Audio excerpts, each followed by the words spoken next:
están? Espero que hayan digerido bastante bien el video previo. Vamos a terminar con la parte de artritis idiopática juvenil en lo referente al tratamiento. Hay un tratamiento no farmacológico que incluye el reposo articular relativo, sobre todo cuando está activa la enfermedad. Terapia física y ocupacional. Necesitamos indispensablemente llevar a estos pequeños a un centro de rehabilitación o con un médico de rehabilitación, previniendo sobre todo el daño físico y también el daño psicológico. Tengamos en cuenta que son niños, algunos de ellos muy pequeños, que van a tener retraso en el crecimiento, algunas alteraciones en su fisonomía, y esto puede ser causante de varios problemas que deriven en alteraciones psicológicas. Y sobre todo que los chicos sigan en la escuela, sigan aprendiendo. Para esto, en ocasiones, ya lo veremos un poco más acá, será necesario ayudarlos con infiltraciones de esteroides en algunas de las articulaciones, sobre todo las articulaciones grandes o de apoyo. Y está el tratamiento farmacológico. El tratamiento farmacológico, como lo vimos en artritis reumatoide, como lo veremos en lupus, es muy importante este momento dorado, la ventana de oportunidad en la que podemos empezar. Y esto se deriva de un diagnóstico temprano, que se sospeche que el paciente tiene artritis, que el niño, que el joven tiene artritis, y no se caiga en esta cuestión de dolores de crecimiento, fiebre reumática, cosas que están muy arraigadas en nuestro contexto cultural, pero que desgraciadamente eso hace que se retrase el diagnóstico oportuno. De acuerdo a la clasificación que vimos, a la severidad, que en cada paciente puede ser distinta, y a los factores de mal pronóstico, se determinará qué tratamiento es el mejor. Se mantiene este tratamiento farmacológico al menos un año tras lograr la remisión. Hay que advertirle esto al paciente, hay que advertirle esto a los papás. Requiere de una vigilancia y de un control. No porque mejore con los inicios de tratamiento quiere decir que puede abandonar el tratamiento, porque eso, si no se aclara, si no se especifica, puede ocurrir. Y esta es la razón: retiramos el fármaco y puede venir una recaída, y es como volver a empezar. Esta sería como la escalera del tratamiento. Cuando es solamente una articulación afectada, se recomienda la infiltración o la inyección de corticosteroides. Si se hace con la guía del ultrasonido, como lo vimos en artritis reumatoide, es mucho mejor.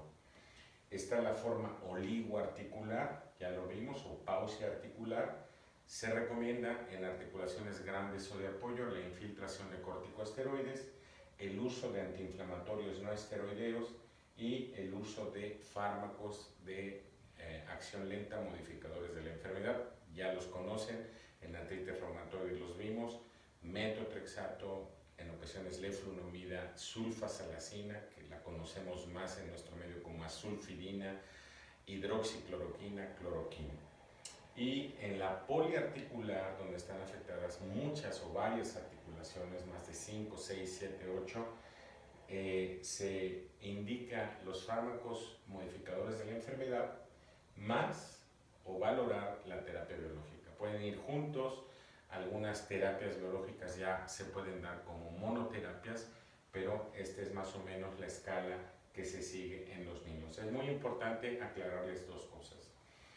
Los antiinflamatorios no todos se pueden utilizar en niños, sobre todo debajo de los 12 años, y generalmente recurrimos o al reumatólogo pediatra si lo hay, o al pediatra para la supervisión en cuanto al cálculo de las dosis por el peso. También lo podemos hacer los reumatólogos de adultos o los especialistas de adultos, pero en tanto haya un reumatólogo pediatra, es mucho mejor canalizar al paciente con este tipo de especialistas. Y la segunda cosa es que no todas las terapias biológicas que utilizamos en el adulto se pueden utilizar en el niño, y ya lo veremos más adelante cuáles son las que están recomendadas. Son 5 grupos en los que se divide el cómo vamos a dar o a indicar este tratamiento.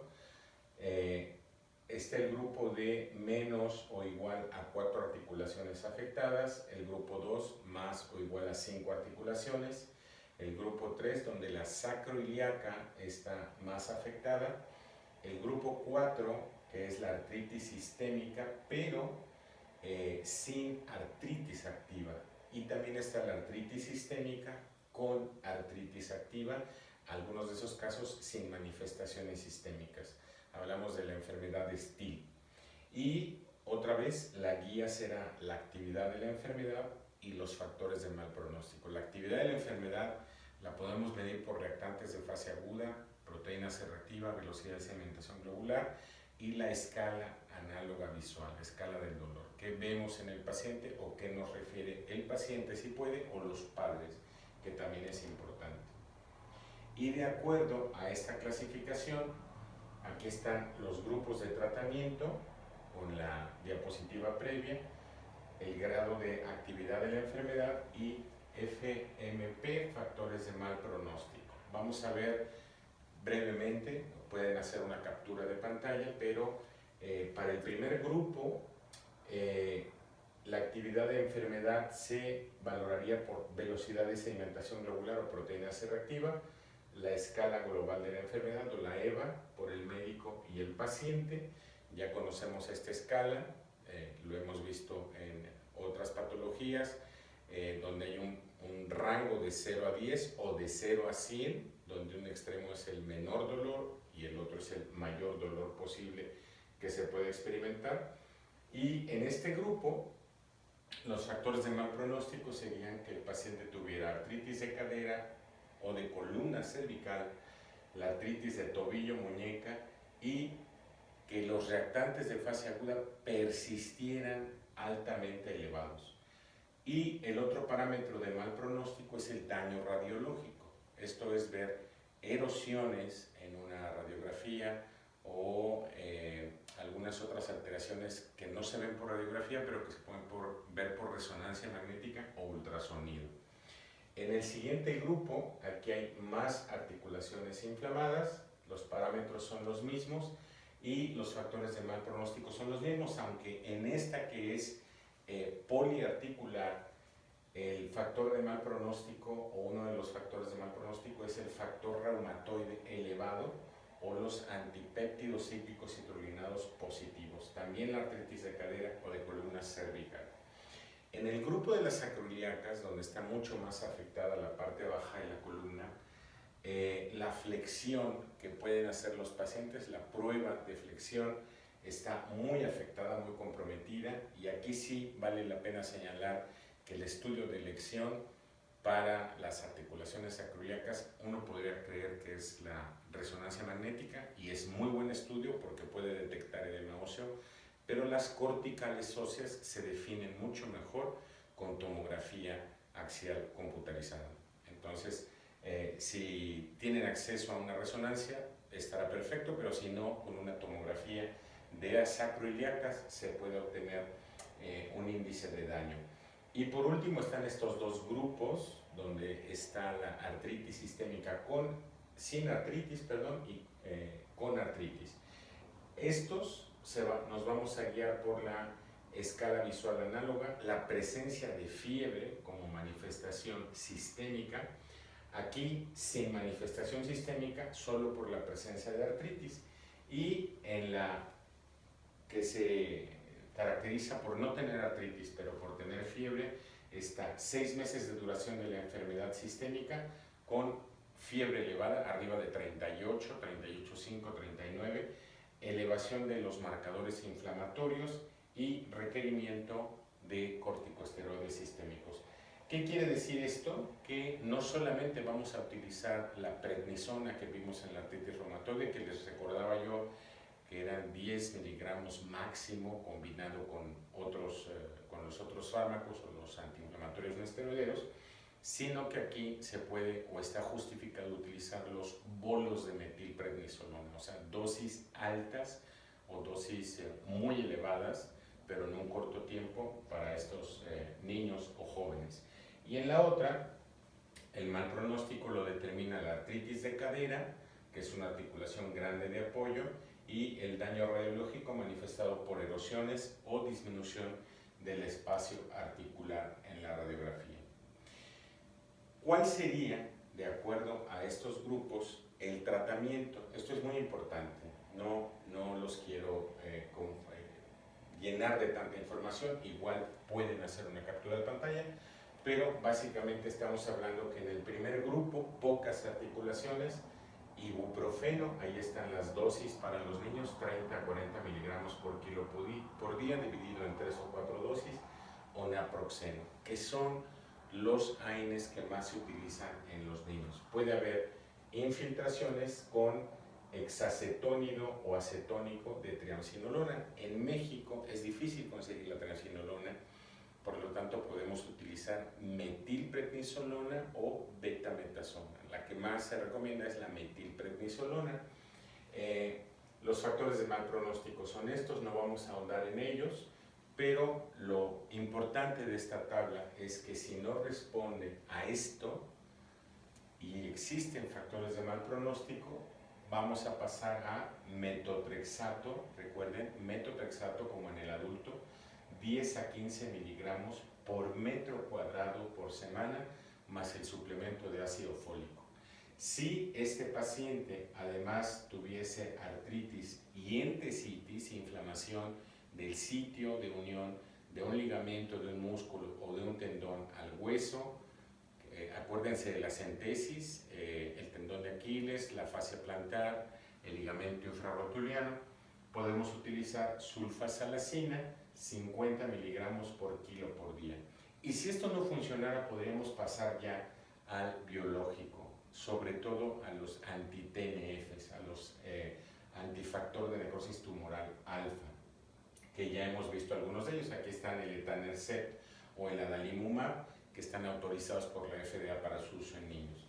En la otra, en la poliarticular, ya de entrada, fíjense cómo cambia esto, ya de entrada se recomienda el uso de metotrexate, si es necesario la infiltración, y pueden utilizar corticoides a esta dosis, 0.2 a 0.5 miligramos por día, que sería, en el caso de los niños, puede ser la prednisona o puede ser la prednisolona, porque la prednisolona viene en solución o en suspensión. La alternativa es leflunomida, aunque siempre se prefiere el metotrexato, es bien tolerado por los niños, pero si la persistencia de la actividad o los factores de mal pronóstico están ahí presentes, pasamos directamente a los biológicos. ¿Qué biológicos? Ya los vimos, anti-TNF. Este es otro mecanismo de acción, el abatacept, se puede usar en niños. Tocilizumab es una anti-interleucina 6 y rituximab, sobre todo en pacientes refractarios a estos y que tengan títulos elevados de factor reumatoide. En el caso de las sacroiliacas, fíjense cómo va cambiando la tabla.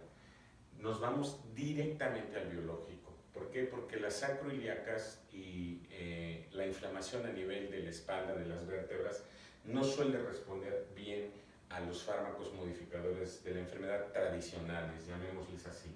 Entonces nos pasamos al biológico, se recomienda anti-TNF, me vuelvo a remitir a etanercept o adalimumab, factores de mal pronóstico, y pues aquí no aparece nada porque directamente nos fuimos al biológico. Nos quedan dos categorías, la sistémica con manifestaciones sistémicas que incluyen los AINES, por aquello de la fiebre, el dolor, la inflamación, y el corticoide sistémico. Aquí se suele recomendar el uso de los bolos o de los pulsos de metilprednisolona, estas dosis masivas pero cortas. En el adulto es 1 gramo al día por 1 gramo cada 24 horas por 3 días.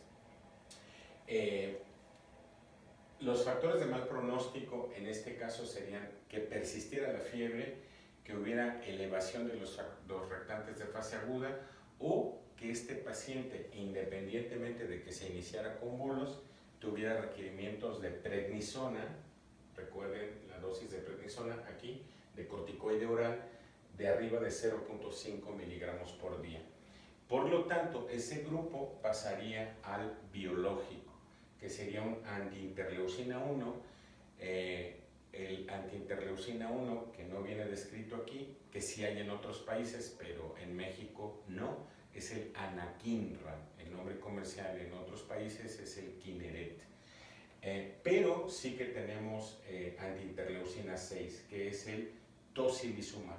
Antiinterleucina 6, tocilizumab. Ese sí se lo podemos dar a los niños. Y por último, la sistémica con artritis, pero sin manifestaciones sistémicas, se recomiendan antiinflamatorios no esteroideos, infiltración de corticosteroides, metotrexate, y si esto no responde, junto a los factores de mal pronóstico, pasaríamos a los biológicos, entre los que está el anti-TNF-alfa, abatacept, este que vimos que no hay, el anakinra, y el anti-interleucina 6, que vendría a ser el tocilizumab.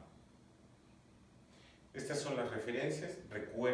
Les recuerdo que esta es una situación extraordinaria. Les pido por favor que esto solamente lo vean ustedes, no lo difundan, no pongan likes en la página. Vamos a ir borrando poco a poco los archivos de las clases que vayamos dando conforme vaya avanzando el tiempo. Entonces les pido ese favor. Con esto terminamos.